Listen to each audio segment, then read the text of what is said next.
Jean, chapitre 10. En vérité, je vous le dis, celui qui n'entre pas par la porte dans la bergerie, mais qui y monte par ailleurs, est un voleur et un brigand. Mais celui qui entre par la porte est le berger des brebis. Le portier lui ouvre, et les brebis entendent sa voix. Il appelle par leur nom les brebis qui lui appartiennent, et il les conduit dehors. Lorsqu'il a fait sortir toutes ses propres brebis, il marche devant elles, et les brebis le suivent, parce qu'elles connaissent sa voix. Elles ne suivront point un étranger, mais elles fuiront loin de lui, parce qu'elles ne connaissent pas la voix des étrangers.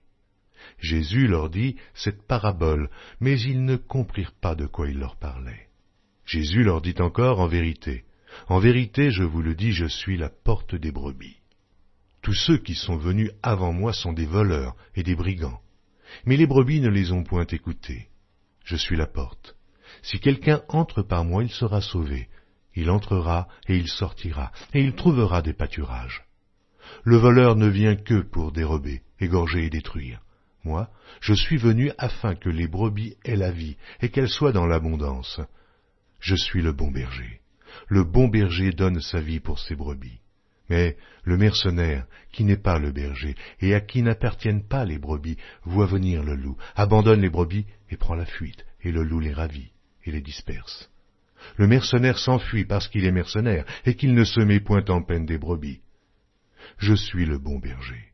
Je connais mes brebis, et elles me connaissent, comme le Père me connaît, et comme je connais le Père, et je donne ma vie pour mes brebis. J'ai encore d'autres brebis, qui ne sont pas de cette bergerie. Celles-là, il faut que je les amène, elles entendront ma voix, et il y aura un seul troupeau et un seul berger. Le Père m'aime parce que je donne ma vie, afin de la reprendre. Personne ne me l'ôte, mais je la donne de moi-même. J'ai le pouvoir de la donner, et j'ai le pouvoir de la reprendre.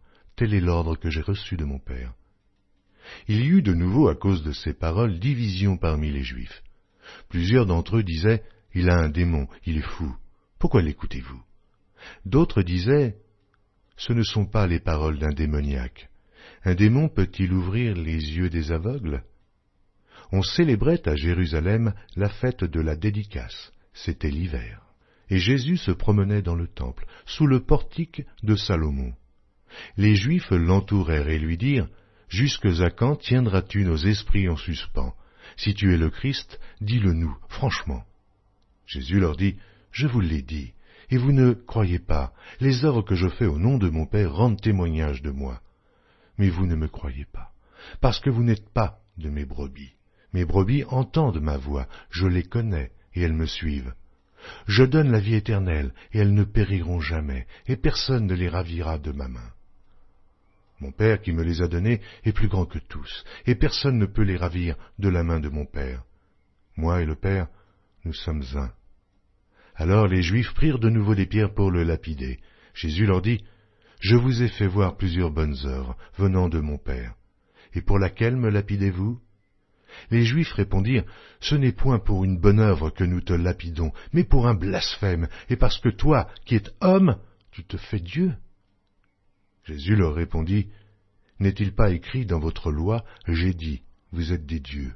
Si elle a appelé Dieu ceux à qui la parole de Dieu a été adressée, et si l'Écriture ne peut être anéantie, celui que le Père a sanctifié et envoyé dans le monde, vous lui dites, tu blasphèmes.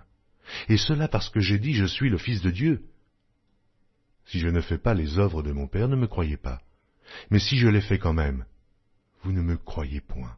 Croyez à ces œuvres, afin que vous sachiez et reconnaissiez que le Père est en moi, et que je suis dans le Père. » Là-dessus, ils cherchèrent encore à le saisir, mais il s'échappa de leurs mains.